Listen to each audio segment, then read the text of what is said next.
नमस्कार विद्यार्थी मित्रांनो, ज्ञानदीप अकॅडमीमध्ये तुम्हा सर्वांचं मनापासून स्वागत आहे. आज आपल्या कंबाईनच्या बॅचचं पहिलं लेक्चर. तर हे पहिलं लेक्चर सुरू असताना मला तुम्हाला काही गोष्टी क्लिअर करायच्या.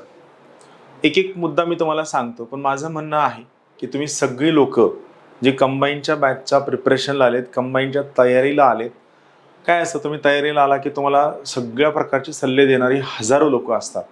कशाला आलास, हे काय करतो, ते काय करतो, तुला वेळ मिळेल का, घर कसं मॅनेज करशील, हे कसं करशील, ते कसं, असे लाखो प्रकारचे सल्ले देणारे असतात. आणि यामध्ये फुकटचा सल्ला देणाऱ्या लोकांची संख्या तर अमर्याद आहे, त्याला लिमिटेशनच नाही. म्हणजे अत्यंत आपण यांना नाव सुद्धा ठेवू शकत नाही, किंवा यांना नाव ठेवून आपली एनर्जी स्पेंड करण्यात काहीच पॉईंट नाहीये. पण मी महेश शिंदे तुम्हाला सगळ्यांना मला मनातून एक महत्त्वाची गोष्ट सांगायची आहे की तुम्ही हा जो रस्ता निवडलाय की तुम्ही आता कंबाईनची तयारी सुरू करणार आहात आणि हे करिअर करणार आहात, मित्रांनो तुम्हाला सांगायचं की तुम्ही खूप चांगली चॉईस घेतलेली आहे.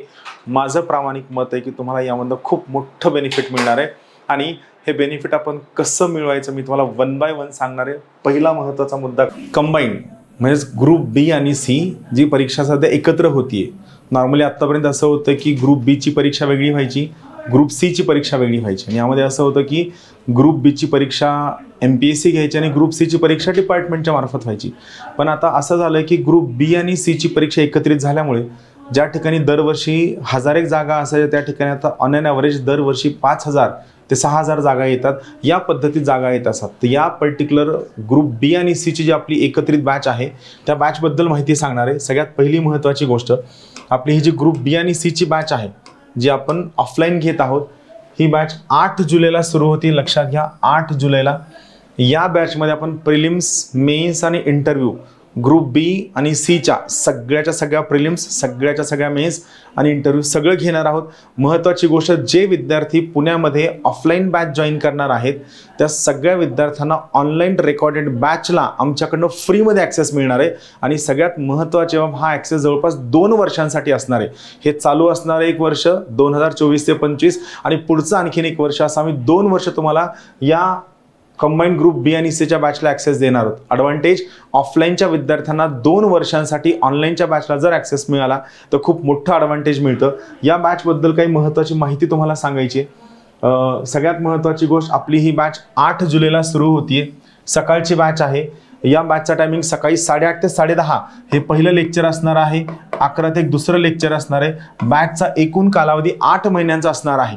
ही बॅच ज्ञानदीप अकॅडमीच्या पुणे सेंटरच्या आप्पा वळण चौक या ठिकाणी असणार आहे. सोबतच मी तुम्हाला जसं सांगितलं त्या पद्धतीने जे विद्यार्थी ही ऑफलाईनचे बॅच जॉईन करतील त्या विद्यार्थ्यांना आम्ही जो ऑनलाईन ॲक्सेस देणार आहोत, त्या ऑनलाईन ॲक्सेससाठी प्रत्येक विद्यार्थ्याने प्ले स्टोअरला जायचं आहे. प्ले स्टोअरला जाऊन ज्ञानदीप अकॅडमी नावाचा 27 MBचा ॲप डाउनलोड करायचं आहे.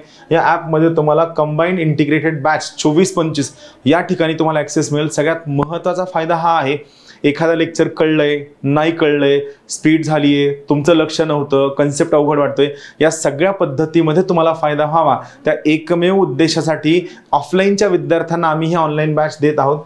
या बॅचबद्दल तुम्हाला जास्त माहिती हवी असेल तर या ठिकाणी जे 2 फोन नंबर आहेत, या 2 फोन नंबरला तुम्ही चौकशी करून सगळी माहिती घेऊ शकता.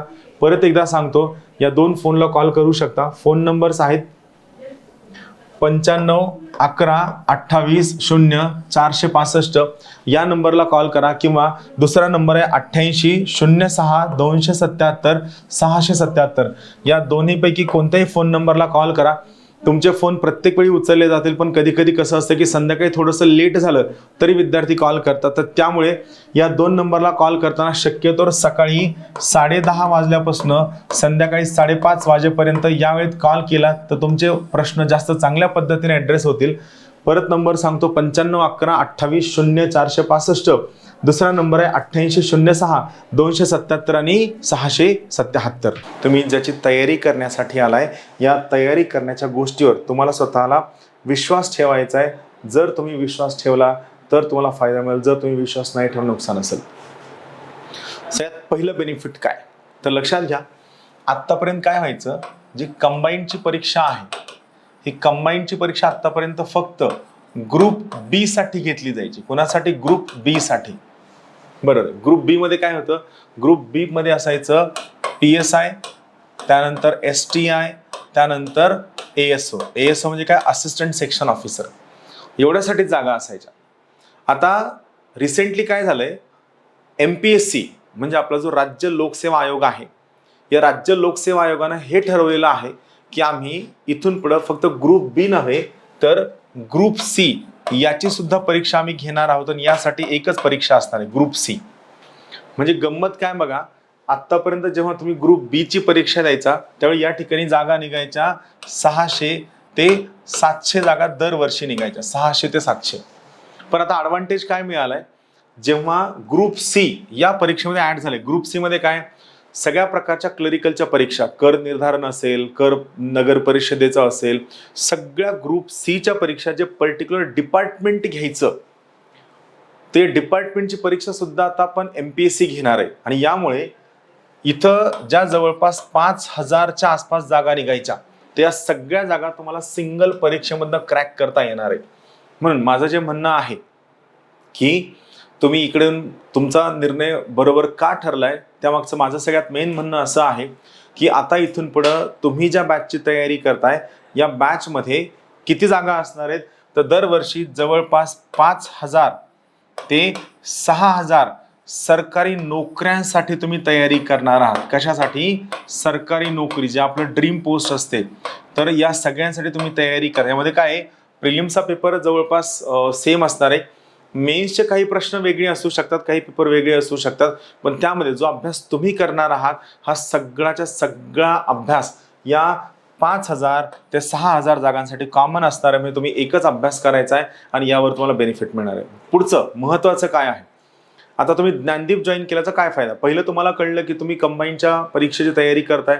ॲडव्हान्टेज आहे, दरवर्षी 6000 जागांसाठी तुम्हाला एकच पूर्व परीक्षा द्यावी लागणार आहे, एकच मुख्य परीक्षा द्यावी लागणार आहे.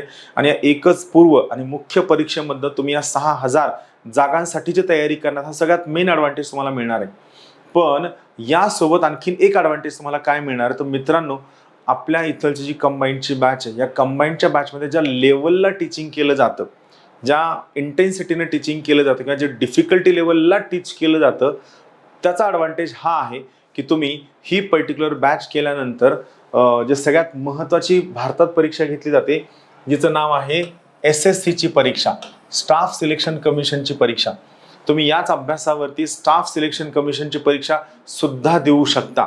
आम्ही तुम्हाला शिकवताना जे टीचिंग आहे, जे टीचिंगची डिफिकल्टी लेवल आहे, ही डिफिकल्टी लेवल स्टाफ सिलेक्शन कमिशनच्या लेवलचे ठेवणार आहे.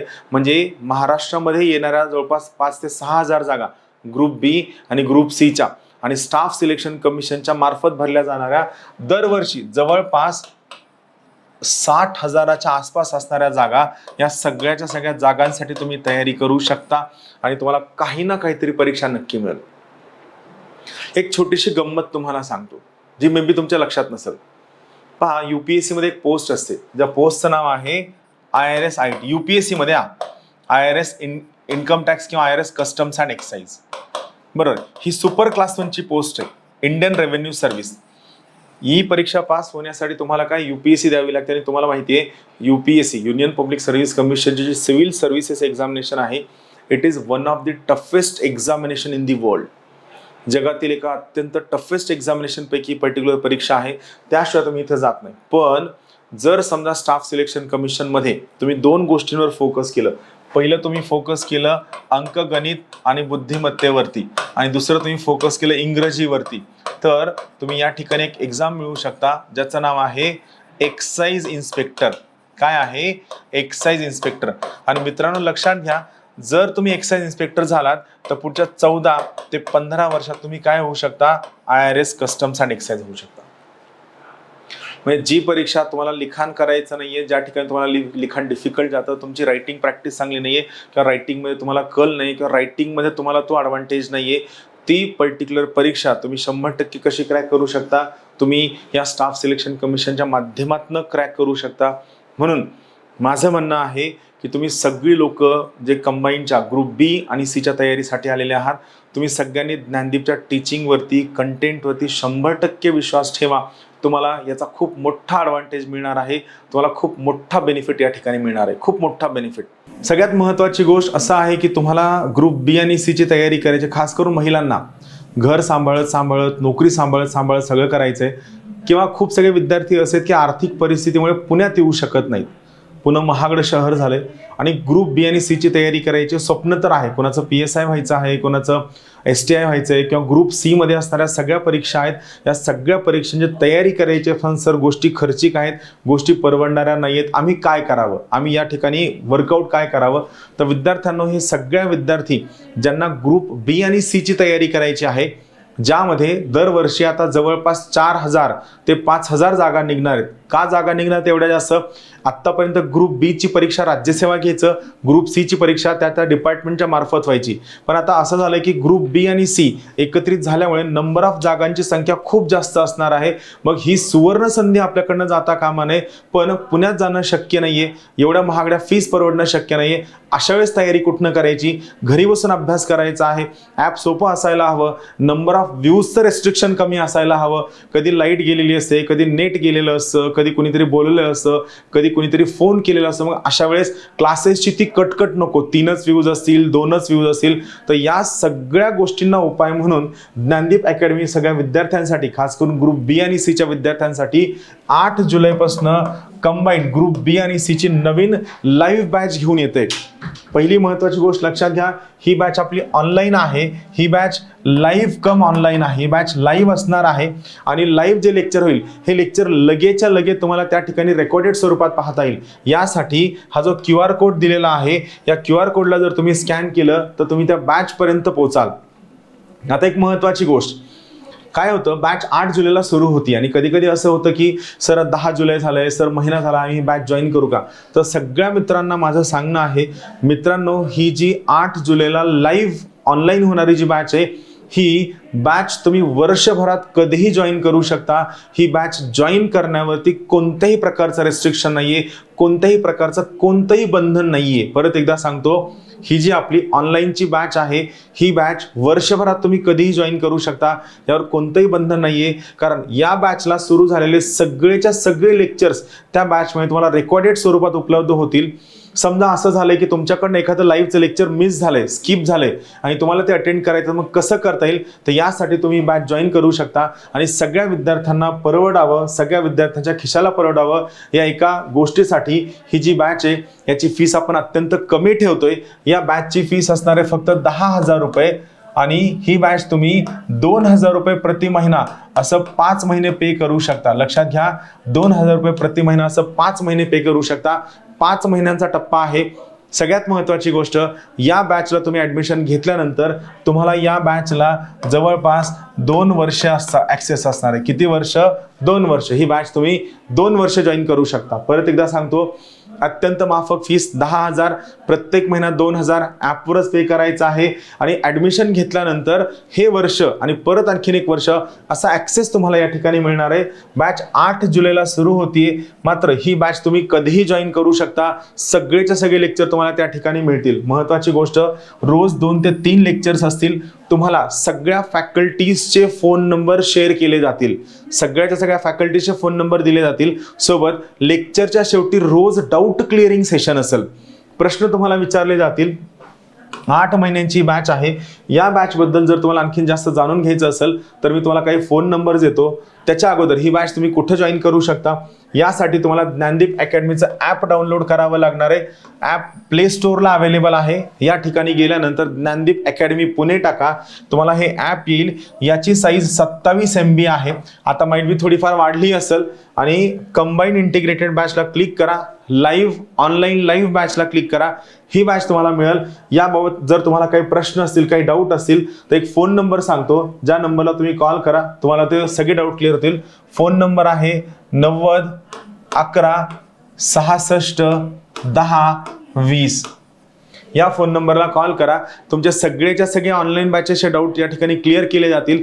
फक्त खूप लेट फोन नका करू, किंवा 10च्या अगोदर फोन केला तर कधी कधी ऑफिस ओपन करण्यासाठी लेट होतं. त्यामुळे फोन करण्यासाठीचा कालावधी प्रिफरेबली सकाळी 10:15 वाजल्यापासून संध्याकाळी 5:30 वाजेपर्यंत तुम्ही या नंबरला कॉल करू शकता. तुमच्या प्रश्नांना नक्की ॲड्रेस केला जाईल. फॅकल्टीचे नंबर शेअर केले जातील, ज्यांच्यासोबत तुम्ही सगळेच्या सगळे डाऊट डिस्कस करू शकता. इथं सगळ्यात महत्त्वाची गोष्ट, या 2 नंबरच्या व्यतिरिक्त आणखीन जर तुम्हाला डाऊट हवा असेल तर हे 2 फोन नंबर परत एकदा सांगतो, ज्यावर तुम्ही कॉल करून तुमचे डाऊट ॲड्रेस करू शकता. फोन नंबर्स आहेत 9011661020. दुसरा फोन नंबर आहे 8806 277 677. आणि जर तुम्हाला माझ्यासोबत सुद्धा पर्सनल डाऊट क्लिअरिंग करायची असेल, तुम्ही बॅचला ॲडमिशन घेतल्यानंतर तुमचा नंबर मला शेअर करा. तुम्ही मला फोनवर हवे तेवढे डाऊट विचारू शकता. त्यावर कोणत्याही प्रकारचं रेस्ट्रिक्शन नाही आहे. तुम्हाला प्लॅन करून देणं सगळ्याच्या सगळ्या गोष्टी ज्ञानदीप अकॅडमीच्या लाईव्ह कम ऑनलाईन बॅचमध्ये आहेत. लाईव्ह लेक्चर असतील, लेक्चरच्या शेवटी डाऊट विचारू शकता आणि अत्यंत माफक फीस 10,000 रुपये फक्त फीस आहे. तुम्ही कोणताही सरळ सेवा भरतीचा क्लास लावण्यापेक्षा जर ज्ञानदीप अकॅडमीचा इव्हन पोलीस भरती करणारे विद्यार्थी सुद्धा तुम्ही सुद्धा विचार करा, काहीतरी सरळ सेवा भरतीचा क्लास लावण्यापेक्षा ज्ञानदीप अकॅडमीची ग्रुप बी आणि सी ची ही बॅच जर तुम्ही जॉईन केली, तुम्ही जेवढ्या सगळ्या परीक्षा येणार आहेत या सगळ्या परीक्षांना ॲड्रेस करू शकता.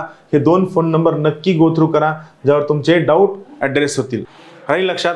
आता मला काही लोकांनी जे प्रश्न विचारलेत हे प्रश्न मी नंतर ॲड्रेस करतो. आता अगोदर आपण काय करूया, अभ्यासाची सुरुवात कशी करायची, सुरुवातीला काय वाचायचं, फोकस काय ठेवायचा, कोणती पुस्तकं वाचायची, दिवसभराच्या अभ्यासाचं नियोजन कसं असावं, तुम्ही दिवसभरात किती तास अभ्यास करायला हवा, या सगळ्या गोष्टींबद्दल मी तुम्हाला काय आहे 1 बाय 1 सगळं समजून सांगणार आहे. तुम्हाला ज्या ठिकाणी जे काही डाऊट्स असतील, ज्या काही अडचणी असतील, या सगळ्या अडचणी तुम्ही मला विचारा, तर आपण या ठिकाणी ॲड्रेस करा. सो महत्त्वाचं काय आहे, स्टाफ सिलेक्शन कमिशनची परीक्षा सुद्धा तुम्ही या ठिकाणी देऊ शकता. चला, इथपर्यंत तुम्हाला क्लिअर झालं असेल. आता खूप सगळ्या विद्यार्थ्यांना सांगतो, काही विद्यार्थ्यांना डाऊट आहे की सर कंबाईनची परीक्षामध्ये काही लिखाणाचं सुद्धा येतं का? तर बिलकुल नाही. लक्षात घ्या, आपली कंबाईनची जी परीक्षा आहे याची पूर्व परीक्षा व याची मुख्य परीक्षा, या दोन्ही परीक्षा कशा आहेत, या दोन्ही परीक्षा बहुपर्यायी प्रश्नांच्या आहेत. बहुपर्यायी प्रश्न म्हणजे काय, ज्या ठिकाणी तुम्हाला जो गोल दिलेला आहे हा गोल तुम्हाला एनसर्कल करायचा, डार्क करायचा आहे, त्याची पर्टिक्युलर परीक्षा आहे. सो ही काय आहे, पूर्व आणि मुख्य कशी आहे, ही बहुपर्यायी प्रश्नांची परीक्षा आहे की ज्या केसमध्ये तुम्हाला सगळं उत्तर या ठिकाणी कव्हर करायचं आहे, पूर्व आणि मुख्य सुद्धा. त्यामुळं निश्चिंत राहा. ग्रुप बी आणि ग्रुप सीच्या परीक्षेमध्ये कोणत्याही ठिकाणी तुम्हाला लिखाण करावं लागणार नाही, कोणत्या प्रकारची रायटिंग करावी लागणार नाही, ना मराठी ग्रामर, ना निबंध, ना काय. ही कशाची लिखाणाची परीक्षा नाहीये, ही कम्प्लिटली मल्टिपल चॉईस क्वेश्चन म्हणजेच काय, बहुपर्यायी प्रश्नांची पर्टिक्युलर परीक्षा आहे. हे पक्क ध्यानात ठेवा.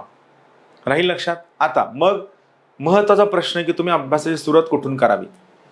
तुम्हाला काय असतं, तुम्हाला रस्त्यावरती, टपरीवरती सल्ले देणारे एवढे सगळे लोक असतात की ते सगळे लोक तुम्हाला सांगतात, मग तू काय कर, स्टेट बोर्डपासून सुरू कर, मग तू अमक्या रेफरन्स मटेरियलपासून सुरू कर, मग तू हे पुस्तक अगोदर वाचून काढ, बघ तुला जमतंय का, असं खूप सगळे सल्ले देणारे असतात. आणि यामध्ये काय होतं माहिती का, आपल्याला स्वतःला सुद्धा ही सवय असते की आपण कोणतीच गोष्ट एका व्यक्तीकडनं समजून घेत नाही.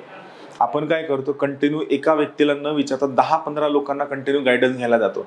आणि त्यात नुकसान हे होतं की 15 लोक आपल्याला 15 पद्धती सांगतात आणि या 15 पद्धतींकडे गेलं की आपण फॉर 100% आपण कन्फ्यूज होतो. आणि आपण कन्फ्यूज झालो की आपण ऑटोमॅटिकली रिझल्टपासून दूर जायला सुरू होतो, जे आपल्याला बिलकुल करायचं नाही. त्यामुळं आपण आज काय करूया, मुद्देसूद प्रॅक्टिकली अभ्यास करण्याचा प्रयत्न करूया. सुरुवात कुठून करायची, काय करायची, सगळं आपण समजून घ्या.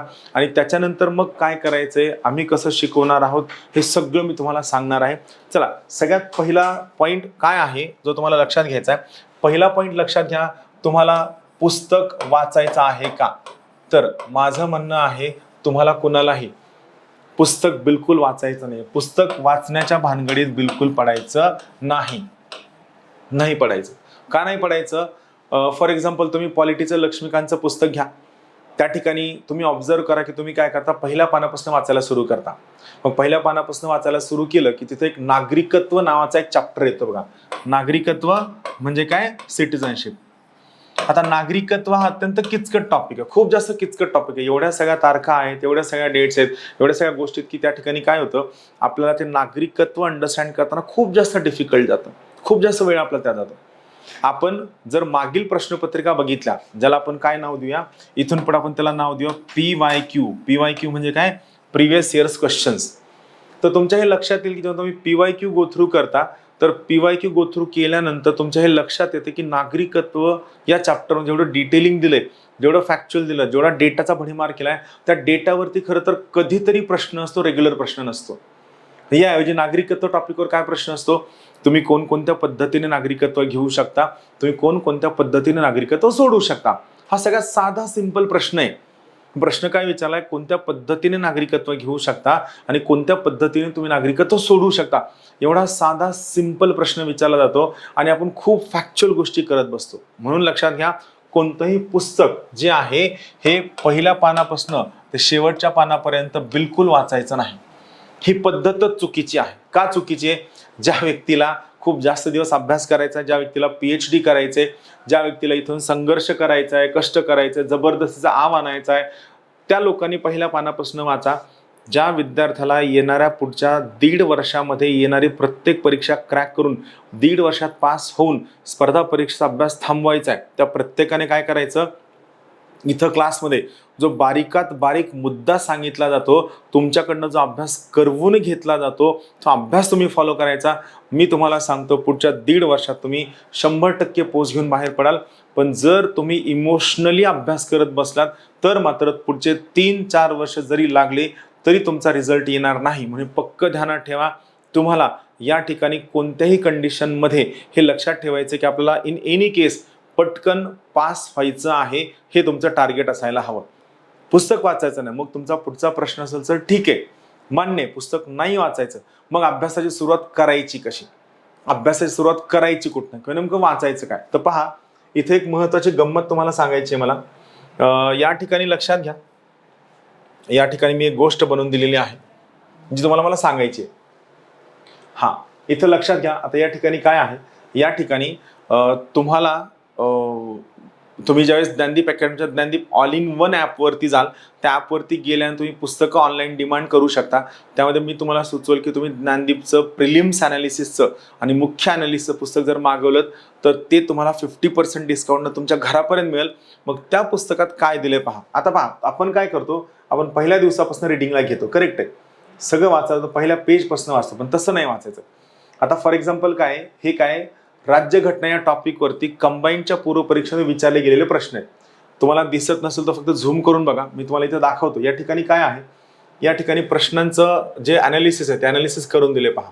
आता या ठिकाणी बघा, हे पूर्ण पेज आहे. या ठिकाणी काय दिसतंय, संविधान निर्मितीची प्रक्रिया 28 प्रश्न, त्यानंतर आपण खाली गेलो 11 प्रश्न, त्यानंतर 15 प्रश्न, 10 प्रश्न, 12 प्रश्न, त्यानंतर परत 11 प्रश्न. आलं लक्षात? म्हणजे पहा, संविधान निर्मितीची प्रक्रिया, त्यानंतर राज्यघटनेची प्रस्तावना, मूलभूत हक्क, राज्य धोरणाचे मार्गदर्शक तत्व, मूलभूत कर्तव्य, त्यानंतर भारताचे राष्ट्रपती, हे टॉपिक झाले. म्हणजे हे काय झाले, हे झाले हाय स्कोरिंग टॉपिक. आलं लक्षात? म्हणजे तुम्हाला काय करायचं, मी तुम्हाला पुस्तक वाचू नका असं बिलकुल म्हणत नाही, पण मी तुम्हाला काय सांगतोय, पुस्तक जर वाचायचं नसेल तर तुम्ही सगळ्यात पहिलं काय करायचं, त्या टॉपिकच्या मागील सगळ्या प्रश्नपत्रिका बघायच्या, ज्या तुम्हाला रेडीमेडमध्ये अवेलेबल करून दिल्यात ज्ञानदीपच्या कंबाईंड पूर्वच्या विश्लेषणमध्ये, आणि त्या सगळ्या टॉपिकचं क्लासिफिकेशन करायचं. High scoring topic, medium scoring topic आणि लो स्कोरिंग टॉपिक, हे पहिलं डिव्हिजन तुमच्याकडनं व्हायला हवं. ब्लाइंडली पुस्तक वाचायचं नाही, अंधानुकरण करायचं नाही. अगोदर आपण स्वतःच अनालिसिस करायचं की high scoring topic, medium scoring topic, low scoring topic. So पहा, या ठिकाणी काय झालं, हे झालं हाय स्कोरिंग टॉपिक. हेच आपण जर समजा थोडं पुढे गेलो, या ठिकाणी तुमच्या लक्षात येईल, या ठिकाणी हाय स्कोरिंग टॉपिक कोणते पहा, 3, 2, 9. इथं फक्त एकच टॉपिक आहे 19 मार्कांचा आणि 12 मार्कांचा. कोणता आहे तर राज्यपाल हा एक आहे, आणि विधान परिषद, हे 2 काय झाले, हे 2 झाले परत हाय स्कोरिंग टॉपिक. आलं लक्षात? आता त्याच्यानंतर परत आपण थोडंसं पुढे जर गेलो तर तुमच्या लक्षात येईल, तिसऱ्या पेजवर आपण गेलो तर या ठिकाणी लक्षात येईल पहा, या ठिकाणी परत तुम्हाला दिसेल की मार्कांचं डिस्ट्रीब्युशन कसं आहे. तर या ठिकाणी पहा, 73वी घटना दुरुस्ती 12 मार्क आहेत, त्यानंतर परत 14 मार्क कशाला आहेत, ग्रामपंचायतीला आहेत, त्यानंतर झालं 16 मार्क कशाला आहेत, निवडणुकांना. हे झालं हाय स्कोरिंग टॉपिक. माझा सांगायचा मुद्दा काय आहे, मला तुम्हाला हे सांगायचं की तुम्ही पुस्तक वाचायचं नाहीये, तर तुम्हाला काय करायचंय, ज्ञानदीपचं कंबाईनचं पूर्वचं आणि कंबाईनचं मुख्यचं जे विश्लेषणाचं पुस्तक आहे ते पुस्तक घ्यायचंय. या पुस्तकात प्रत्येक टॉपिकच्या सुरुवातीला मार्कांचं विश्लेषण करून दिलंय, त्या मार्कांचं डिव्हिजन करायचं, high scoring topic, medium scoring topic, low scoring topic. So सगळ्यात पहिली टास्क तुमची काय असणार आहे, तुमची टास्क असणार आहे की तुम्हाला डिव्हिजन करायचंय हाय स्कोरिंग, मीडियम स्कोरिंग आणि लो स्कोरिंग. आता हे डिव्हिजन झाल्यानंतर काय लक्षात घ्यायचं, तुम्ही तो पर्टिक्युलर टॉपिक रिडिंगला घ्यायचा. आता मग इथं माझा स्वतःचा बनवलेला एक नियम आहे. काय रूल आहे, तो रूलला मी नाव देतो गोल्डन रूल, सुवर्ण नियम, गोल्डन रूल. ज्या सगळ्या परीक्षा मल्टिपल चॉईस क्वेश्चनच्या बहुपर्यायी प्रश्नांच्या आहेत, त्या सगळ्या परीक्षांमध्ये एक महत्त्वाचा गोल्डन रूल बनवून ठेवलेला आहे, सुवर्ण नियम. काय सुवर्ण नियम आहे पहा, मी तुम्हाला एक साधा प्रश्न विचारतो. समजा मी तुम्हाला या साईजचं A4 साईजचं एखादं पेज रिडिंगला दिलं, A4 साईजचं एखादं पान वाचण्यासाठी दिलं. मला सांगा A4 साईजचं हे पर्टिक्युलर पान वाचण्यासाठी तुम्हाला किती वेळ लागेल? माझ्या मते A4 साईजचं हे पर्टिक्युलर पान वाचण्यासाठी तुम्हाला अंदाजे वेळ लागेल 7 ते 8 मिनिट. करेक्ट आहे. म्हणजे तुम्ही A4 साईजचं हे पेज रीड केलं तर वाचन करण्यासाठी लागणारा वेळ असणार आहे 7 ते 8 मिनिट. करेक्ट आहे. पण या 7 ते 8 मिनिटामध्ये तुमची सिंगल रीडिंग होणार आहे, हे पेज तुम्हाला पाठ होणार नाहीये. करेक्ट आहे. मग जर समजा मी ठरवलं की या पेजवरती आपण मल्टिपल चॉईस क्वेश्चन काढायचे, जर समजा या पेजवरती आपण काय करायचे, प्रश्न काढायचे, तर त्या केसमध्ये कसं, जेव्हा तुम्ही या साईजच्या पेजवरती प्रश्न काढता तर या टाईपच्या एका पानावर मॅक्सिमम क्वालिटी 2च प्रश्न निघतील. पण चला आपण इमॅजिन करूया, आपण काय केले, नंबर ऑफ प्रश्न जास्त काढायचं ठरवलं. आपण या पेजवर समजा ओढून ताणून 3 प्रश्न काढले, बहुपर्यायी 3 प्रश्न काढले. मला सांगा एक बहुपर्यायी प्रश्न वाचायला किती मिनिट लागतो? त्याला वेळ लागतात 45 सेकंद. एक प्रश्न वाचायला वेळ लागतो 45 सेकंद. या सोयीने 3 प्रश्न वाचायला किती वेळ लागतील? तर पहा, 3 प्रश्न वाचण्यासाठी आपल्याला वेळ लागेल जवळपास 1 मिनिट 135 सेकंद तुम्हाला वेळ लागेल. 135 सेकंद, बरोबर आहे. 135 सेकंद याचा अर्थ विचार केला तुम्हाला किती वेळ लागतोय? जवळपास 2 मिनिट 15 सेकंद तुम्हाला वेळ लागतोय. म्हणजे तुमचं पहिलं रीडिंग मध्ये 3 MCQ 2 मिनिट 15 सेकंदात तुमचे वाचून होतील. समजा तुम्हाला सेम MCQ रिपीट वाचायचा आहे, रिपीट वाचायला 15-20 सेकंदात होतं. 3 MCQ तुम्ही रिपीट वाचले, किती सेकंद गेले? परत 45 सेकंद तुमचे ऍड झाले. म्हणजे तुम्हाला एकूण किती मिनिट लागणार आहे? तुम्हाला 3 मिनिट या ठिकाणी लागणार आहे. म्हणजे पहा, तुम्ही जेव्हा सिंगल MCQचं पेज रिडिंगला घेता, सिंगल MCQच्या पेज रिडिंगला तुम्हाला वेळ लागतात 7 ते 8 मिनिट. या 7 ते 8 मिनिटं तुमचं फक्त वाचन होतं, ते पेज तुम्हाला पाठ होत नाही. बिलकुल पेज पाठ होत नाही, लक्षात घ्या. पेज पाठ होत नाही. 7 ते 8 मिनिटात तुमच्याकडनं पेज फक्त वाचन करून होतं. पण जर समजा या पेजच्या आधारावर काढलेले जे प्रिव्हियस इयर्स क्वेश्चन्स आहेत किंवा MCQ आहेत, बहुपर्यायी प्रश्न काढले, तर लक्षात घ्या 3 मिनिटामध्ये हे 3 MCQ तुम्ही 2दा वाचल्यानंतर ऑटोमॅटिकली हे पेज तुम्हाला काय होतं? हे पेज तुम्हाला पाठ होतं.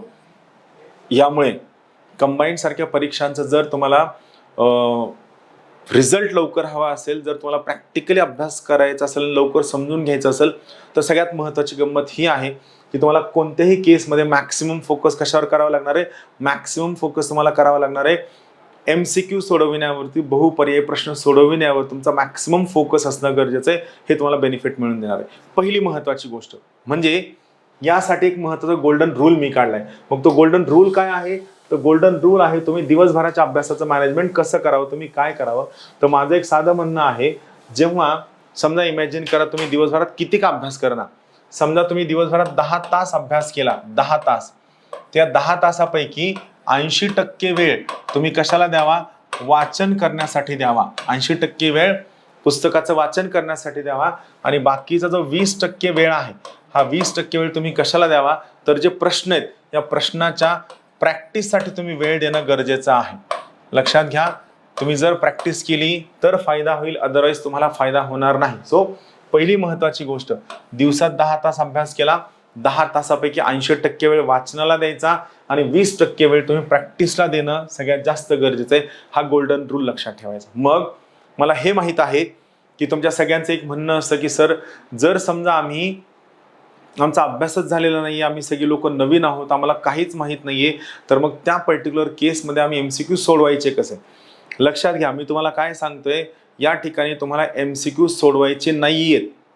या ठिकाणी तुम्हाला MCQ सोडवायचे नाहीयेत, तुम्हाला प्रश्न सोडवायचे नाहीयेत. तुम्हाला या प्रश्नांचं काय करायचंय? वाचन करायचं आहे. पहिले 3 महिने तुम्हाला प्रश्नांचं फक्त काय करायचं आहे? वाचन करायचं आहे. हे पक्क लक्षात घ्या. आणि जे तुम्ही म्हणता की सर आता गोष्ट अशी आहे की आमचा सगळा सिलेबस वाचून झाल्यानंतर मग आम्ही MCQ वाचू का? तर लक्षात घ्या, तुमचा सगळा सिलेबस वाचून झाला असा सोनियाचा दिवस तुमच्या उभ्या आयुष्यात कधीच येणार नाही. तुमचा सोनियाचा दिवस कधीच येणार नाही की सगळं वाचून झालंय, आता चला सगळं वाचून झालं, आता मी काय करतो, तयारी करायला सुरू करतो, असं कधीही होणार नाही. यामुळे लक्षात घ्या, पहिल्या दिवसापासून तुम्हाला कोणत्याही कंडिशनमध्ये MCQ सोडवण्यावरती सगळ्यात जास्त भर देणं हे खूप जास्त गरजेचं आहे. मग एक महत्वाची गोष्ट आहे, MCQ वाचन करायचं. मग MCQ वाचन सुरू कुठून करायचं? तर इथं एक महत्वाची गोष्ट आहे. इथं मी 3 महिन्यांचा, परत 3 महिन्यांचं आणि परत 3 महिन्यांचं डिव्हिजन केलेलं आहे. आपण 9 महिन्यांचा टाइम स्पॅन ठरवूया. आता पहा, तुम्ही आलाय आणि मला माहिती आहे की तुमच्यापैकी खूप सगळ्या विद्यार्थ्यांनी सुरुवातीला काही रेफरन्स मटेरियल घेतलेत, काही पुस्तकं घेतलीत आणि तुम्ही सगळ्यांनी पुस्तकं वाचायला सुरू केली आहेत.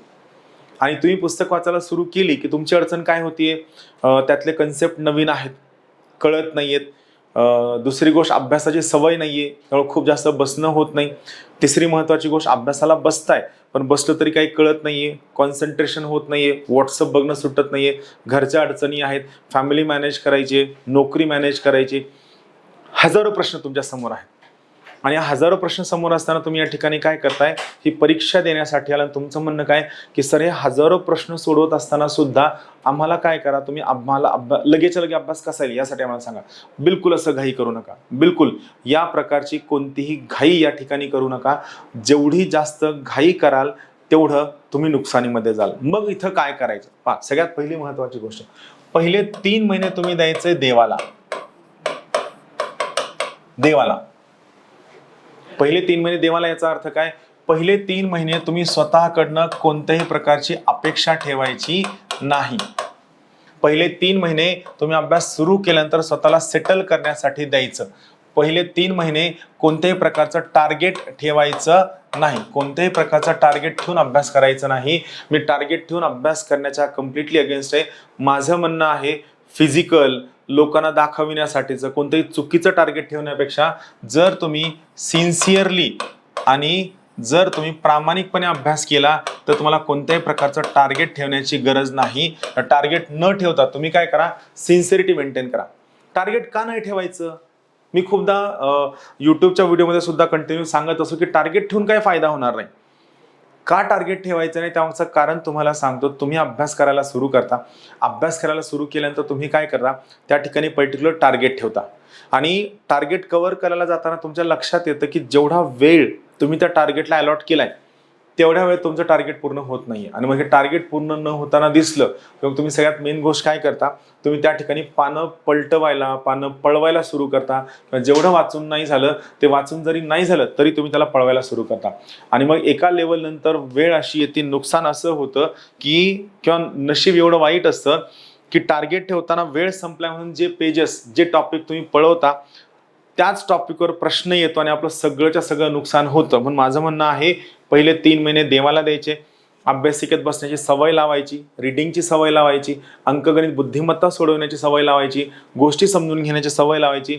जर तुम्ही यावर काम केलं तर नक्की वेळेला फायदा होईल. पण पहिले 3 महिने देवाला अपेक्षा ठेवायची नाही, सेटल होण्यासाठी द्यायचं, टार्गेट ठेवायचं नाही, आपली सिन्सिअरिटी प्रामाणिकपणा लक्षात ठेवायचा. आणि या टाइम पिरियडमध्ये तुमच्या वाचन इम्प्रूव्ह व्हायला हवं, तुमचं MCQची प्रॅक्टिस इम्प्रूव्ह व्हायला हवी, अभ्यासाची बसण्याची तुमची कॅपॅसिटी वाढायला हवी आणि सगळ्यात महत्त्वाची गोष्ट, तुमचं जे मेमरी आहे, कॉन्सन्ट्रेशन आहे, ते कॉन्सन्ट्रेशन तुमचं इम्प्रूव्ह व्हायला हवं. यासाठी पहिले 3 महिने तुम्ही स्वतःला द्यायचे. या ठिकाणी जर समजा तुम्ही स्वतःला किंवा देवाला वेळ नाही दिलात तर तुम्ही डिमॉरलाइज व्हायला सुरू व्हाल, टेन्शन यायला सुरू होईल. त्यामुळं तुम्हाला जे मी सांगल तेच सुरुवातीला वाचायचं, तोपर्यंत बाकीचं काहीही वाचायचं नाही, हे पक्क ध्यानात ठेवायचं. हा पहिला मुद्दा लक्षात ठेवा. त्यानंतरचे पुढचे जे 3 महिने आहेत हे तुम्ही द्यायच्या संकल्पना पूर्ण करण्यासाठी, संकल्पना किंवा तुमचे कन्सेप्ट क्लिअर करण्यासाठी तुम्ही सगळ्यात मेन फोकस ठेवायचा की तुमचे कन्सेप्ट कसे क्लिअर होऊ शकतात, हा तुमचा मेन फोकस असावा.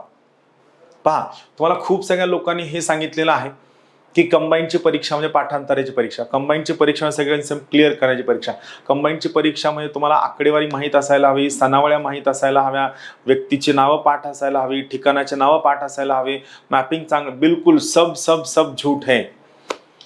पहिल्या 6 महिन्यामध्ये तुम्ही कोणतीही आकडेवारी पाठ करण्याचा प्रयत्न करू नका. परत एकदा सांगतो, लक्ष देऊ नका. पहिल्या 6 महिन्यामध्ये तुम्ही कोणत्याही प्रकारची आकडेवारी पाठ करण्याचा प्रयत्न करू नका. तुम्हाला खूप मोठं नुकसान होईल, तुम्हाला खूप मोठा लॉस होईल. पहिल्या 3 महिन्यात तुम्ही सेटल झाल्यानंतर पुढचे 3 महिने तुमचे कन्सेप्ट क्लिअर करण्याकडे फोकस असावा. कन्सेप्ट क्लिअर करणं, ते पण कन्सेप्ट कसे क्लिअर करायचे, तर हे कन्सेप्ट तुम्हाला स्वतःच्या भाषेमध्ये क्लिअर करायचे आहेत. स्वतःची भाषा, ज्याला मी एक शब्द वापरतो, शब्द आहे, तुम्हाला या कन्सेप्टच्या बाबतीत काय करायचं आहे, इंटरनलायझेशन करायचं आहे. कन्सेप्टवरती इंटरनलायझेशन करायचं. सो सगळ्याचे सगळे कन्सेप्ट तुम्हाला स्वतःच्या भाषेमध्ये समजून घ्यायचे, जे सगळ्यात जास्त क्रुशियल आहे, जे सगळ्यात जास्त महत्त्वाचं आहे. सो इथं काय लक्षात घ्या, पहिले 3 महिने स्वतःला, देवाला, पुढचे 3 महिने कन्सेप्ट क्लिअर करताना. इथं आणखीन एक महत्त्वाची गोष्ट सांगतो, परत पाठीमागे येतो. एक लक्षात घ्या, वेगवेगळी कलम, त्यानंतर वेगवेगळ्या सनावळ्या, व्यक्ती, ठिकाणं, आकडेवारी, समित्या आणि सगळ्यात महत्त्वाची गोष्ट आपलं जो अर्थव्यवस्था आहे, या अर्थव्यवस्थेचा डेटा, हे पाठ करण्याच्या भानगडीत पडू नका. का पाठ करण्याच्या भानगडीत पडू नका? जर तुम्ही मागच्या सगळ्या वर्षांच्या प्रश्नपत्रिका चेक केलात तर प्रत्येक ठिकाणानं 1-2 प्रश्न असतात. जर समजा तुम्ही आकडेवारी पाठ करून कन्सेप्टकडे गेलात तर नुकसान होणार आहे. असं न करता जर समजा तुम्ही कन्सेप्टकडनं आकडेवारीकडे आलात, लक्षात घ्या, हा फ्लो कळणं खूप जास्त गरजेचं आहे. तुम्ही आकडेवारी पाठ करत किंवा फॅक्च्युअल डेटा पाठ करत जर तुम्ही कन्सेप्टकडे गेलात तर ही खूप चुकीची पद्धत आहे. याने फायदा नाही होणार. याऐवजी तुम्ही अभ्यासाची पद्धत बदला. तुम्ही सगळ्यात पहिलं काम काय करा, तुमच्या सगळ्या संकल्पना इम्प्रूव्ह करा आणि या संकल्पनेनंतर मग तुम्ही आकडेवारीकडे जा, जे तुम्हाला जास्त फायद्याचं ठरणार आहे. सो महत्त्वाचं काय आहे, हा करेक्ट पाथ आहे. अगोदर आपली संकल्पना क्लिअर करायची आणि त्याच्यानंतर आकडेवारीकडे जायचं, जे तुम्हाला जास्त बेनिफिट देणार आहे. कारण आपण काय चुकवतो, आपण पहिल्या दिवसापासून आकडेवारीकडे फोकस करतो. आकडेवारी पाठ करायला गेलं, आकडेवारी पाठ होत नाही, बेनिफिट मिळत नाही, नुकसान होतं आणि मग आपला अभ्यास हळूहळू स्लो व्हायला सुरू होतो. त्यामुळे पक्क लक्षात घ्या, तुम्ही आकडेवारी पाठ करण्यापेक्षा तुमचा जो महत्त्वाचा कल आहे हा संकल्पना क्लिअर करण्याकडे असावा. आणि संकल्पना तुम्हाला कशी कळावी, ही संकल्पना तुम्हाला स्वतःच्या भाषेमध्ये कळायला हवी, हे सगळ्याचं महत्त्वाचं आहे. आता स्वतःच्या भाषेत कळून घ्यायचं म्हणजे नेमकं काय करायचं, तर ज्या सगळ्या कन्सेप्ट आहेत, या सगळ्या कन्सेप्ट तुम्ही काय करायचं, तुम्ही स्वतः त्या पर्टिक्युलर ठिकाणी या सगळ्या कन्सेप्टसाठी आपली लँग्वेज वापरायची, आपल्या आजूबाजूचं उदाहरण वापरायचं. मी तुम्हाला एक सिंपल एक्झाम्पल सांगतो. स्वतःच्या भाषेत कन्सेप्ट कळायचं म्हणजे काय, यासाठी मी तुम्हाला एक एक्झाम्पल देतो. ज्या एक्झाम्पलचं नाव आहे फ्रिंज बेनिफिट टॅक्स. काय नाव आहे, फ्रिंज बेनिफिट टॅक्स, हे याचं नाव आहे. आता बघा याचा अर्थ काय होतो का, फ्रिंज बेनिफिट टॅक्स तुम्ही इंटरनेटवर टाकलं आणि इंटरनेटवर टाकताना तुम्ही मराठीमध्ये टाकलं किंवा इंग्लिशमध्ये टाकलं तरी थोडंफार किचकट जाईल. मी तुम्हाला काय करतो, या फ्रिंज बेनिफिट टॅक्सला आपल्या स्वतःच्या लँग्वेजमध्ये समजून सांगतो. बघा, फ्रिंज बेनिफिट टॅक्स करण्यासाठी आपण एक सिंपल कन्सेप्ट घ्या. तुम्हाला सर्वांना बैलपोळा माहित असेल, बैलाचा पोळा, बरोबर आहे. बैलपोळ्याला बैलाच्या पाठीवर काय असतं, बैलाच्या पाठीवर या प्रकारचं झूल असतं, करेक्ट आहे. काय असं झूल असतं आणि या ठिकाणी बैलाच्या झूलला खाली काय असते, ही असती झालर. ही काय असते, झालर, आणि हे झालं झूल, करेक्ट आहे. आता महत्वाची गोष्ट काय की हे जे झालर आहे याला एक इंग्लिश शब्द आहे, तो इंग्लिश शब्द आहे फ्रिंज. काय शब्द आहे, फ्रिंज. झालर शब्दाला इंग्लिशमध्ये काय म्हणतात, फ्रिंज म्हणतात. आता समजा तुम्ही एखाद्या मल्टीनॅशनल कंपनीमध्ये किंवा खाजगी कंपनीमध्ये किंवा सरकारी ठिकाणी नोकरीला लागलात तर ती कंपनी तुम्हाला काय काय फायदे देते. सगळ्यात पहिला फायदा मिळतो तुम्हाला बेसिक पे. बेसिक पे म्हणजे काय, मूळ वेतन. तुमचं मूळ वेतन किती आहे. मग बेसिक पेला आणखीन एक गोष्ट ऍड होती, तो आहे ज्याला आपण म्हणतो HRA. काय म्हणतो, HRA म्हणजे काय, हाऊसिंग रेंट अलाउन्स. काय नाव आहे, हाऊसिंग रेंट अलाउन्स, म्हणजे थोडक्यात घर भाडं. कंपनी तुम्हाला घर भाड्यासाठी सुद्धा पैसे देते. आणखीन तुम्हाला काय मिळतं, आणखीन तुम्हाला मिळतं TA. तुम्ही खूपदा घरच्यांना बोलताना ऐकलं असेल बघा, TA मिळतं. TA म्हणजे काय, ट्रॅव्हलिंग अलाउन्स, म्हणजे काय, प्रवास भत्ता. आणखीन काय मिळतं, DA म्हणजे काय, डिअरनेस अलाउन्स. याला आपण काय म्हणतो, महागाई भत्ता. म्हणजे जेव्हा तुम्ही एखाद्या ठिकाणी कामाला जाता त्यावेळी तुम्हाला काय मिळतं? बेसिक पे, मूळ वेतन मिळतं, घर भाडं मिळतं, प्रवास भत्ता मिळतो, महागाई भत्ता मिळतो. याला म्हणायचं मेन बेनिफिट. याला काय म्हणायचं? मेन बेनिफिट, ज्यासाठी तुम्ही त्या ठिकाणी काय नोकरीला गेला आहात. पण या मेन बेनिफिटच्या सोबत तुमची कंपनी तुम्हाला आणखीन काही ऍडिशनल बेनिफिट सुद्धा देते. काय बेनिफिट देते? कंपनी तुम्हाला पिझ्झाचं कुपन देते, बरोबर आहे, मूवीचं तिकीट देते, त्यानंतर आणखीन तुम्हाला काय देते?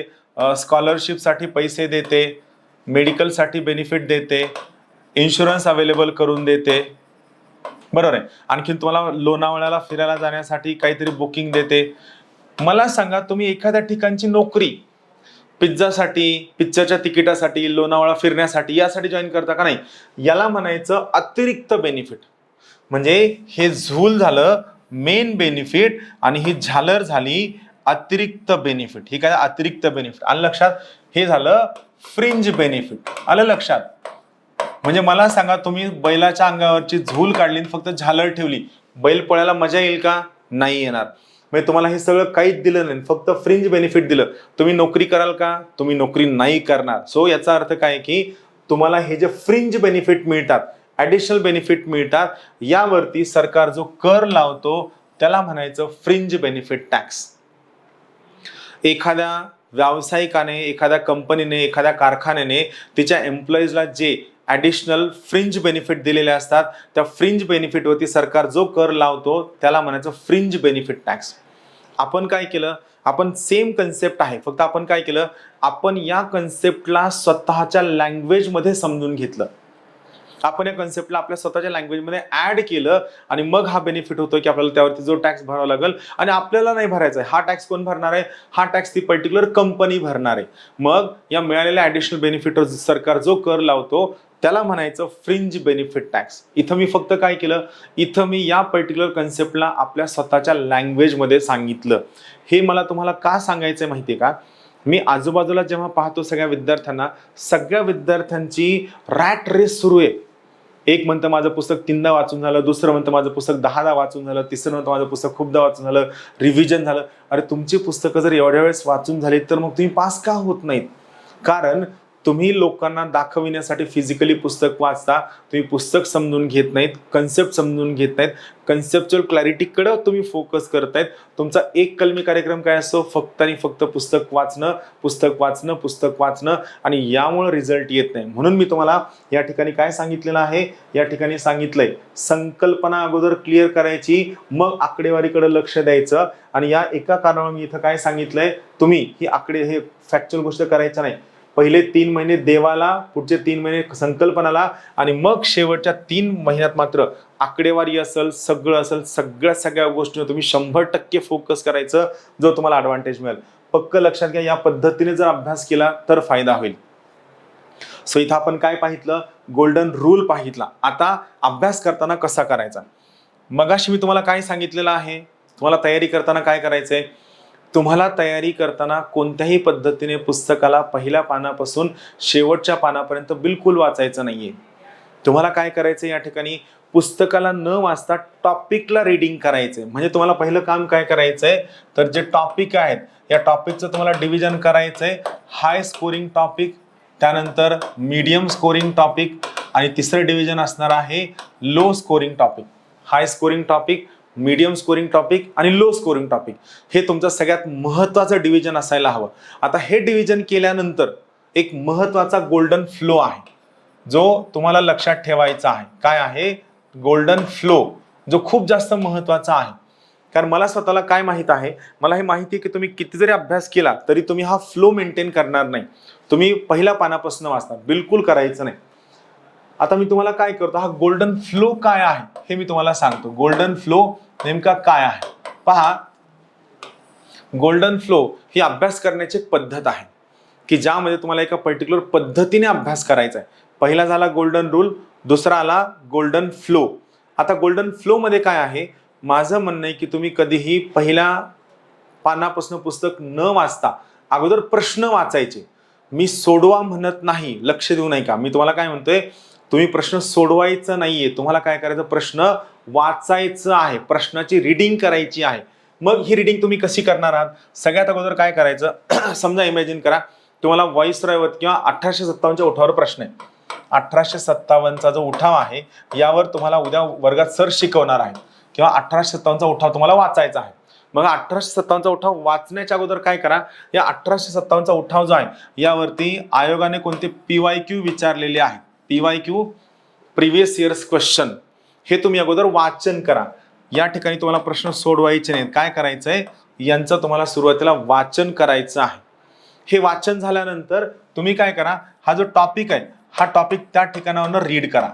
आता मग रीड करताना खूप सगळे ऑप्शन्स आहेत. सर पुस्तकातून वाचायला गेलं तर 10-15 पानं दिले, 30 पानं दिले, आमच्याकडनं वाचून होणार आहे. तुम्ही काय करा, आपल्या क्लासमध्ये जे सर शिकवणार आहेत ते सर त्या पर्टिक्युलर टॉपिकची तुम्हाला एक नोट सुद्धा देतील किंवा तुम्हाला त्याची PDF सुद्धा मिळेल, सॉफ्ट कॉपी. सो तुमचं काम काय आहे, तुम्ही हा टॉपिकच्या नोट्स वाचायच्या, PDF वाचायच्या, सोबत या टॉपिकचा तुम्हाला रेकॉर्डेड व्हिडिओ सुद्धा अवेलेबल करून दिलेला आहे आपल्या ॲपवरती. तो व्हिडिओ बघायचा. म्हणजे काय झालं, हा टॉपिकचं तुम्ही अगोदर PYQचं वाचन केलं, मग तुम्ही टॉपिक समजून घेताय. या ठिकाणी पहिल्या रिडिंगच्या वेळेस रेफरन्स बुक वाचायची गरज नाही. रेफरन्स बुक नंतर वाचायचं, पहिल्या रिडिंगच्या रेफरन्स बुक वाचायचं नाही. टॉपिक वाचायला घेतलाय, टॉपिक नोटमधनं वाचलाय, PDF मधनं वाचलाय, व्हिडिओमधनं समजून घेण्याचा प्रयत्न केलाय आणि एकदा तुम्ही क्लासमध्ये अटेंड केलाय, हे पण इथे लिहून देतो. तुम्ही काय केलं, हे क्लासमध्ये अटेंड केलाय. आता हे झाल्यानंतर टॉपिकची तुम्हाला जवळपास 40-50-60% अंडरस्टँडिंग येईल. ही अंडरस्टँडिंग आली की हा जो PYQ आहे, आता हा PYQ परत एकदा सोडविणे. PYQ आता काय करायचं, तुम्हाला सोडवायचा आहे, बरोबर, सॉल्व्ह करायचा. सेम PYQ, फरक लक्षात घ्या. मी इथं काय होतं, इथं म्हणतो वाचन करा, इथं तुम्हाला PYQ सोडवायचा आहे. तुमच्या लक्षात येईल की त्या PYQ मधले जे 2 ऑप्शन होते जे तुम्हाला बिलकुल माहीत नव्हते ते आता तुम्हाला खूप चांगल्या पद्धतीने कळत आहेत. आणि चौथा टप्पा असेल, मग तुम्ही काय करायचंय, नवीन MCQ रिडिंगसाठी घ्यायचं. नवीन MCQ रिडिंगसाठी घ्यायचंय. हा सगळ्यात बेस्ट फ्लो आहे, याला मी म्हणतो गोल्डन फ्लो.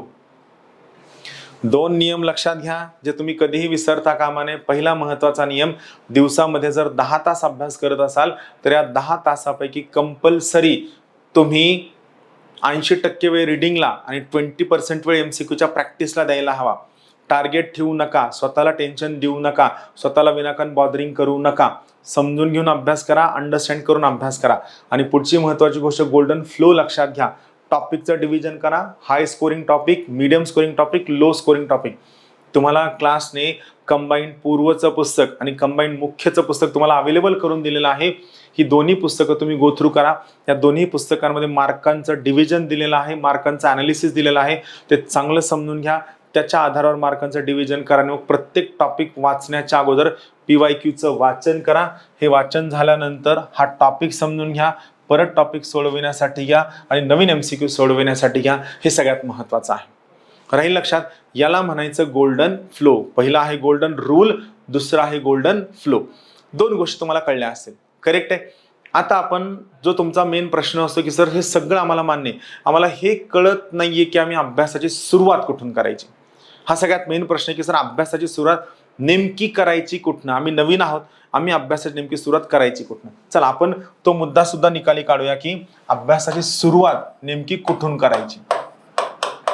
आता महत्वाची गोष्ट अशी आहे की मला हे मान्य आहे की तुमच्याकडे मे बी वेळ थोडाफार कमी असेल, तुम्ही घर मॅनेज करताय, तुम्ही फॅमिली मॅनेज करताय किंवा तुम्ही या ठिकाणी नोकरीमध्ये आहात, सगळ्या आर्थिक अडचणी, सगळ्या गोष्टी मॅनेज करून तुम्हाला करायचंय. मग असं करत असताना या पर्टिक्युलर केसमध्ये तुम्ही नेमकं कसं सुरुवात कशी करायची.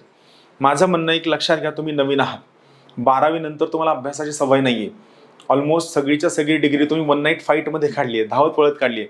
रिडिंगची सवय नाहीये, बसण्याची सवय नाहीये, कन्सेप्ट क्लिअर नाहीयेत खूप जास्त. आणि अशा वेळेस जर तुम्ही आता अभ्यासाला घेतलं आणि खूप मोठ्या प्रमाणात स्वतःला स्ट्रेस देण्याचा प्रयत्न केला तर हे तुम्हाला बुमरँग होऊ शकतं, हे तुम्हाला नुकसानी टाकू शकतं. तर हे बुमरँग होऊ नये आणि याने तुम्हाला नुकसानी टाकू नये यासाठी मग आपण काय करायला हवं, यासाठी एक महत्त्वाची गोष्ट आपण काय करू, आपण सुरुवात करताना थोडंसं स्लो जाऊया. माझं म्हणणं काय, चला आपण इमॅजिन करूया, सुरुवात कुठून करूया, आपण स्टेट बोर्डपासून सुरू करूया. आणखीन एक महत्त्वाची गोष्ट ही आहे की मी तुम्हाला पुस्तकाची यादी आता यामुळं नाही सांगत आहे की माझं म्हणणं आहे की प्रत्येक फॅकल्टी जो ओरिएंटेशनसाठी येणार आहे तो पर्टिक्युलर फॅकल्टी तुम्हाला पुस्तकांची यादी सांगेल. पॉलिटीसाठी माझं स्वतःचं कंबाईंड ओरिएंटेशनचं पुस्तक येतंय, ते पुस्तक तुम्ही त्यावेळेस गो थ्रू करा. सध्या पुस्तक परचेस करायची गरज नाही. तुम्हाला जी क्लासकडनं क्लास नोट्सची PDF ऑलरेडी तुमच्या त्या कोर्समध्ये अवेलेबल आहे, ती प्रिंट काढा, ती गो थ्रू करायला सुरू करा. त्यातून तुमच्या गोष्टी कव्हर होतील. आता महत्त्वाची गोष्ट काय की स्टेट बोर्ड रिडिंगला घ्या. आपण सुरुवात करूया भूगोलापासून. सो तुम्ही सुरुवात करताना काय करा, भूगोलाचं जे स्टेट बोर्ड आहे 6वी ते 12वी हे रिडिंगला घ्या. हे पहिलं टार्गेट तुमचं, भूगोलाचं स्टेट बोर्डचं रिडिंग तुम्ही परचेसला करा. दुसरं तुम्ही काय वाचावं, तर माझं म्हणणं आहे दुसरं तुम्ही रिडिंगला घेताना तुम्ही आपल्या क्लासचे जे माइंड मॅप आहेत, हे माइंड मॅप तुम्ही न चुकता परचेस करा. खूप चांगले आहे. या माइंड मॅपमध्ये प्रिलिम्सच्या सगळ्याच्या सगळ्या नोट्स तुम्हाला काढून दिलेल्या आहेत. प्रिलिम्सच्या सगळ्याच्या सगळ्या नोट्स त्या ठिकाणी काढून दिलेल्या आहेत. तुमचे 3 ते 4 महिने नोट्स काढण्याचे वाचलेले आहेत. याचा फायदा हा होईल की तुमचा कोणताही प्रश्न चुकणार नाही. तुम्हाला फक्त ॲडिशनल इन्फॉर्मेशन जे ॲड करायचे फक्त तेवढी ॲड करावी लागेल, बाकी तुम्हाला काहीही करायची गरज नाही. माइंड मॅप परचेस करा. हे माइंड मॅप परचेस करण्यासाठी तुम्हाला ज्ञानदीप ऑल इन वन नावाचं एक ॲप आहे, यावर तुम्ही ऑर्डर देऊ शकता. ज्ञानदीप ऑल इन वनवर तुम्ही जर ऑर्डर दिली तर हे पुस्तक तुम्हाला 50% डिस्काउंटनं मिळेल. 50% डिस्काउंटनं यावर तुम्ही ऑर्डर द्या, तुम्हाला मिळून जाईल. आता महत्त्वाचं काय, माइंड मॅपमध्ये खूप जास्त डेटा आहे. माइंड मॅप असं इन्फॉर्मेशनचा बॉम्ब आहे, पॅक्ट आहे, कम्प्लीट पॅक्ट आहे.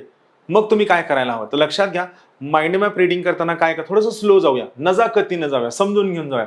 म्हणजे काय करायचं, आपण 7 दिवसांचं टार्गेट, पहिले 7 दिवस काय करायचं, पहिले 7 दिवस 5 पान पर दिवस वाचायचं. एका दिवसाला फक्त 5च पेजेस वाचायचे. पाठ करण्याचा प्रयत्न करायचाच नाही. पहिले 6 महिने कोणतीच गोष्ट पाठ करण्याचा प्रयत्न करायचा, फक्त वाचत राहायचं.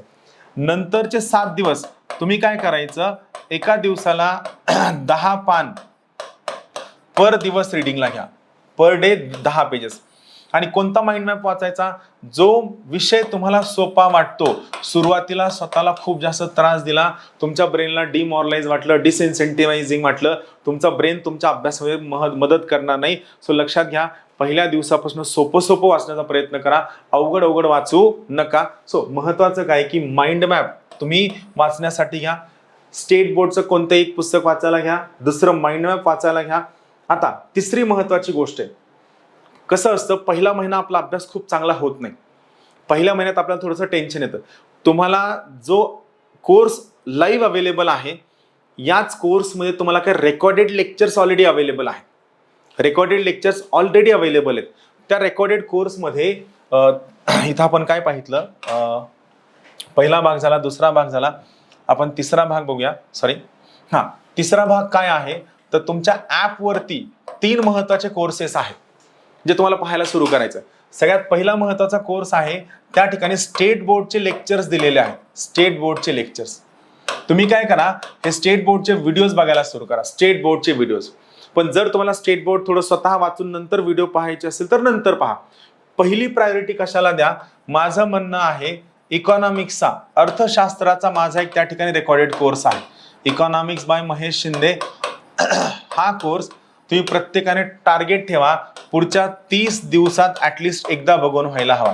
पुढचे 30 दिवस ऍटलिस्ट एकदा, रोज संध्याकाळी, रोज रात्री न चुकता तुमच्याकडनं हा कोर्स पाहून व्हायला हवा.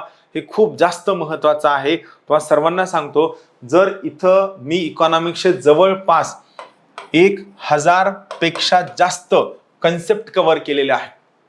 आणि जर समजा तुम्ही या ठिकाणी 1000 पेक्षा जास्त कन्सेप्ट कव्हर केले, 1000 पेक्षा जास्त कन्सेप्ट कव्हर केले, तर माझं म्हणणं आहे की तुम्हाला नक्की ॲडव्हान्टेज मिळेल. एवढा ॲडव्हान्टेज कुठंच मिळणार नाही. बाकी काहीच करू नका.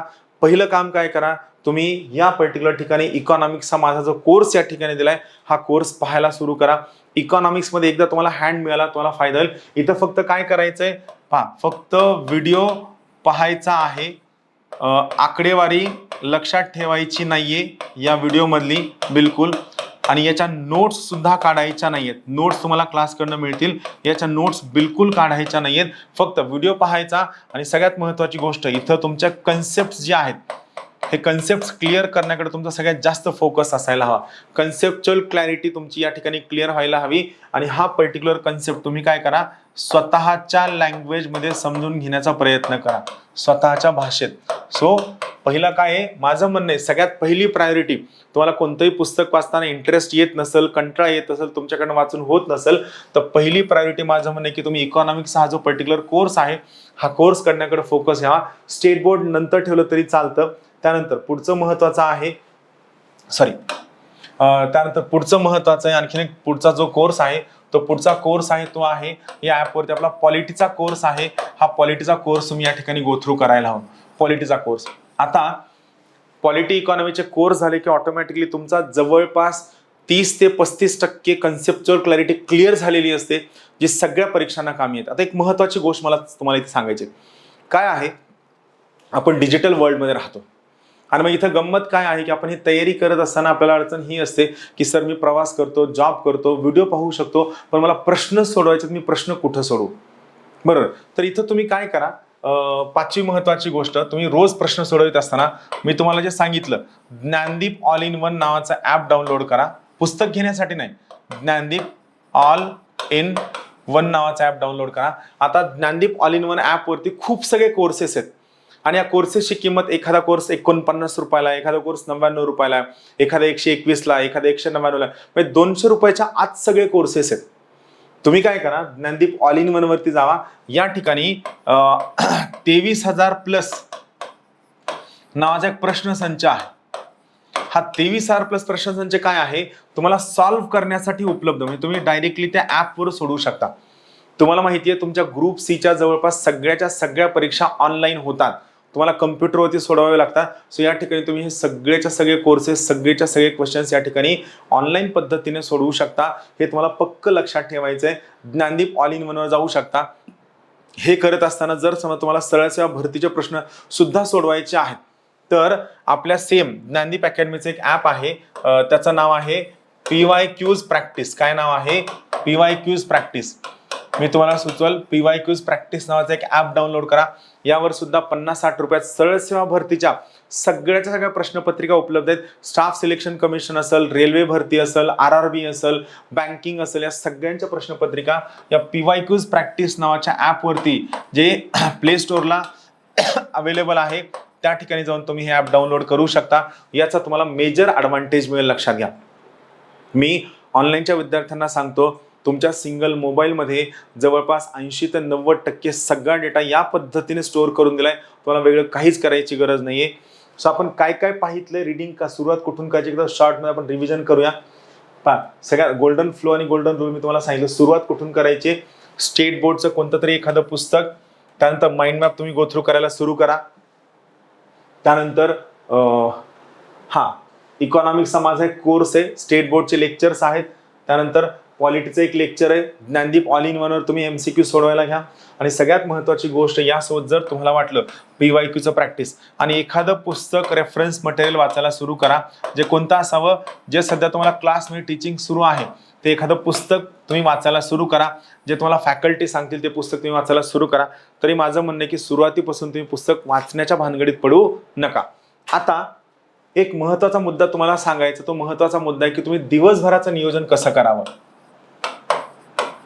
जर तुमचा प्रश्न सर आमच्याकडे जे अवेलेबल वेळ आहे याचं आम्ही नियोजन कसं करावं, यात आम्ही नेमकं काय करावं, तर लक्षात घ्या. दिवसभराचं नियोजन सांगताना मला तुम्हाला काय सांगायचंय की या दिवसभराच्या नियोजनामध्ये तुम्हाला काही गोष्टी कंपल्सरी करायच्या आहेत. काय करायच्या आहेत तुम्हाला. आता ऍक्च्युली काय आहे की तुम्हाला दिवसभराचं नियोजन सांगताना मला हा अंदाज नाहीये की तुमच्याकडे कोणता वेळ अवेलेबल असणार आहे, पण मी थोडक्यात तुम्हाला सांगतो. तुमच्या अभ्यासाचं डिव्हिजन तुम्ही काय करा, 3 टप्प्यात करा. मॉर्निंगचा अभ्यास, त्यानंतर आफ्टरनूनचा अभ्यास आणि दुसरा आहे इव्हिनिंगचा अभ्यास. तर कोणत्या वेळेत कशाला महत्त्व द्यायला हवं. मॉर्निंगचा जो अभ्यास आहे या अभ्यासामध्ये पहिला फोकस तुमचं लेक्चर अटेंड करणं आणि दुसरं वाचन करणं याकडेच असायला हवं. बाकी तुम्ही कशालाही फोकस देता कामा नये. मॉर्निंगच्या वेळेस लेक्चर अटेंड करणं आणि वाचन करणं. इथं मी तुम्हाला वेळेवाईज का सांगत नाही, कारण तुमच्या वेळा वेगळ्या, जॉबच्या वेळा, घर सांभाळण्याच्या वेगळ्या. दुपारच्या वेळेत मात्र तुम्ही 2 गोष्टीवर फोकस करायला हवा. तो महत्त्वाचा फोकस आहे अंकगणित आणि बुद्धिमत्ता, प्लस आणखीन एक काय आहे तर दुसरं आहे मराठी व्याकरण प्लस इंग्रजी व्याकरण, यावर तुम्ही फोकस करावा. आणि इव्हिनिंगच्या वेळेस मग मात्र तुम्ही काय करावं, व्हिडिओ बघण्याकडे फोकस करावं. जर तुम्हाला लाईव्ह लेक्चर बघता येत नसेल, लाईव्ह लेक्चर बघण्याचा अट्टहास करू नका. फॅकल्टीचे नंबर्स तुम्हाला शेअर केले जातील. फॅकल्टी तुम्हाला त्या ठिकाणी लेक्चर डाऊट विचारतील. पण माझं म्हणणं तुम्ही फॅकल्टीला नंतर डाऊट विचारू शकता. लेक्चर जर तुम्ही व्हिडिओ बघणार असाल तर व्हिडिओसाठी प्रिफरेबली इव्हिनिंगचा वेळ तुम्ही पहा आणि जेणेकरून या गोष्टी तुम्ही गो थ्रू करा. तुम्हाला काय टाळायचं आहे, तुम्हाला कोणत्याही पद्धतीने वर्तमानपत्र वाचायचं नाहीये. का? आपल्या यूट्यूब चॅनलला आपण प्रॉपरली एव्हरी वीक करंट इव्हेंटचं लेक्चर घेणार आहोत, जे सगळ्यांना मोफतमध्ये उपलब्ध असणार आहे. वर्तमानपत्र वाचून त्यामध्ये वेळ वाया घालू नका. मग आता सगळ्या विद्यार्थ्यांचा शेवटचा प्रश्न, सर तुम्ही आमचे डाऊट ॲड्रेस कसे करणार, तुम्ही आमच्या अभ्यासाला ट्रॅक कसं करणार? मला माहिती आहे तुमचा अभ्यास ट्रॅक करणं गरजेचं आहे, पण यामध्ये मी तुम्हाला काहीतरी गोड बोलणं, तुम्हाला काहीतरी खोटं बोलणं, काहीतरी फसवणं यात काही पॉईंट नाही आहे. ज्ञानदीप अकॅडमीचा जो USP आहे, ज्यावर आम्ही खूप जास्त काम केले, ते आमचा भाग आहे ज्याला आम्ही म्हणतो मेंटरशिप डायरी. हे काय आहे मी तुम्हाला दाखवतो पहा. या ठिकाणी तुम्हाला दाखवतो की मेंटरशिप डायरी नेमकी काय पहा. ही आमची मेंटरशिप डायरी आहे. तुम्हाला दिसत असेल तर मे बी मी थोडं याला मोठं करतो पहा. हा वीकली प्लॅन ऑफ ॲक्शन आहे. मेंटरशिप डायरीचा हा काय आहे, हा वीकली प्लॅन ऑफ ॲक्शन आहे.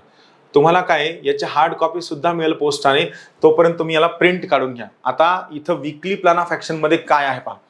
आम्ही काय केलं, या डायरीमध्ये तुमच्या दिवसभराच्या अभ्यासाला डिवाइड केले आणि दिवसभराच्या अभ्यासाला डिवाइड करून याला प्रॉपर प्लॅन केले, मॅनेज केले. पहा समजा या ठिकाणी काय आहे किती तास प्रत्येक दिवसाचा तुम्हाला डेट टाकायची आहे आणि वार या ठिकाणी दिलेला आहे. समजा मंडेला तुम्ही एकूण किती तास अभ्यास केलाय. आता या ठिकाणी एकूण किती तास अभ्यास केले यात काय येईल, तुम्ही किती व्हिडिओज बघितलेत, तुम्ही किती लेक्चर्स अटेंड केलेत, तुम्ही रीडिंग किती केलंय, नोट्स किती काढलेल्या आहेत, प्रिव्हियस इयर्स क्वेश्चन किती सोडवलेत, टेस्ट सिरीज किती सोडवल्यात, दिवसभराचा जो टोटल अभ्यास आहे त्या टोटल अभ्यासाचा आकडा या ठिकाणी यायला हवा. पहिलं. दुसरं महत्वाचं आहे ब्रेन टीजर. तुम्हाला तुमच्या लेक्चरच्या अगोदर रोज सकाळी एक ब्रेन टीजर अपलोड केलं जाईल. ब्रेन टीजर काय आहे मित्रांनो, लक्षात घ्या, आपली परीक्षा बहुपर्यायी प्रश्नांची परीक्षा आहे आणि या परीक्षेमध्ये काय होतं, एका लेवल नंतर असं होतं की आपण किती जरी अभ्यास केला तरी आपल्याला एक वेळ अशी येते की आपण म्हणतो की प्रश्नाचं उत्तर विचारलं, आपण काय म्हणतो, मला तू पर्याय सांग तर मी उत्तर सांगतो, मला तू पर्याय सांग तर मी उत्तर सांगतो. समोरच्या व्यक्तीने पर्याय सांगितल्याशिवाय आपण त्याला आपल्याला उत्तर येत नाही आणि हे व्हायला नको. यामुळे ब्रेन टीजरमध्ये काय असणार आहे, ब्रेन टीजरच्या टेस्टमध्ये तुम्हाला पर्याय दिले जाणार नाही. प्रश्न असणार आहे, प्रश्नाच्या खाली तुम्हाला पाठांतर करून उत्तर लिहायचं आहे. ब्रेन टीजर टेस्ट सोडवली आहे का, तुम्ही त्या दिवशी GSचं किती रीडिंग केलंय, फक्त जनरल स्टडीजचं किती वाचन केलंय ते या ठिकाणी मेन्शन करायचंय. अंकगणित बुद्धिमत्ता त्या दिवशी केलेला आहे का, करंट इव्हेंट वाचलेला आहे का, PYQ किंवा मॅरेथॉन बघितलंय का, मराठी इंग्रजी व्याकरण केलंय का आणि टेस्ट सिरीज सोडवली आहे का, हे सगळं तुम्हाला मेंटेन करायचंय. आणि हे सगळं मेंटेन झाल्यानंतर इथं लक्षात घ्या मित्रांनो, हे सगळं मेंटेन झाल्यानंतर तुम्हाला ज्या अडचणी येतात या सगळ्या अडचणी या ठिकाणी मांडायच्या. मला सांगा, तुम्हाला येणाऱ्या सगळ्या अडचणी जर तुम्ही या ठिकाणी मांडल्या, 52 आठवडे जर तुम्ही तुमच्या अडचणी मांडल्या, मला सांगा तुम्हाला कोणत्याही महेश शिंदेची गरज पडेल का? कधीच नाही पडणार. तुम्ही स्वतःचे खूप चांगले जज असाल, तुम्ही स्वतःला खूप चांगल्या पद्धतीने जज करू शकता, जे सगळ्यात महत्त्वाचं आहे. म्हणून लक्षात घ्या, या ठिकाणी तुम्हाला सांगायचं, तुम्हाला ज्या सगळ्या अडचणी येतात सगळ्या अडचणी या ठिकाणी मांडा. तुम्हाला फॅकल्टी किंवा मी तुम्हाला प्लॅन ऑफ ॲक्शन सांगेल, असं आपण ऑनेस्टली जर 52 आठवडं केलं तर मला वाटतं की आपल्याला नक्की हा बेनिफिट मिळेल की आपला स्कोर इम्प्रूव्ह व्हायला सुरू होईल, आपले मार्क्स इम्प्रूव्ह व्हायला सुरू होतील आणि आपला रिझल्ट खूप चांगला येण्यासाठी सुरू होईल. यामुळे तुम्हाला या 2 गोष्टीवर काम करायचं आहे. या पद्धतीनं तर आम्ही तुमचा अभ्यास करून घेणार. लक्षात घ्या, प्रॅक्टिकली अभ्यास घ्या, समजून घेऊन अभ्यास करा. तुम्ही जॉईन केल्यानंतर तुम्हाला त्या ठिकाणी जे रेकॉर्डेड लेक्चर मिळालेत, कोणतंही रेकॉर्डेड लेक्चर पाहण्याच्या अगोदर मला फोन करा, मला विचारून रेकॉर्डेड लेक्चर जॉईन करा. तुमचं मिसगायडन्स होऊ नये. गावभर गायडन्स घेत फिरू नका, टपरीवर गायडन्स घेत फिरू नका. तुम्ही आमच्याकडे ॲडमिशन घेतलंय, तुम्ही आमच्याकडे फीस भरली आहे, आम्ही तुम्हाला उत्तर देण्यासाठी बांधील आहोत. तुम्ही चांगली प्रश्न विचारा, तुम्हाला सगळा गायडन्स मिळेल.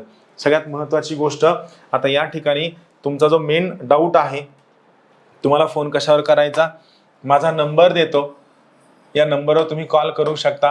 97 64 22 19 99. हे फक्त एक विनंती आहे, तुम्ही प्रश्न विचारताना इथं स्टडी रिलेटेड प्रश्न विचारा, जे तुम्हाला बेनिफिट मिळेल.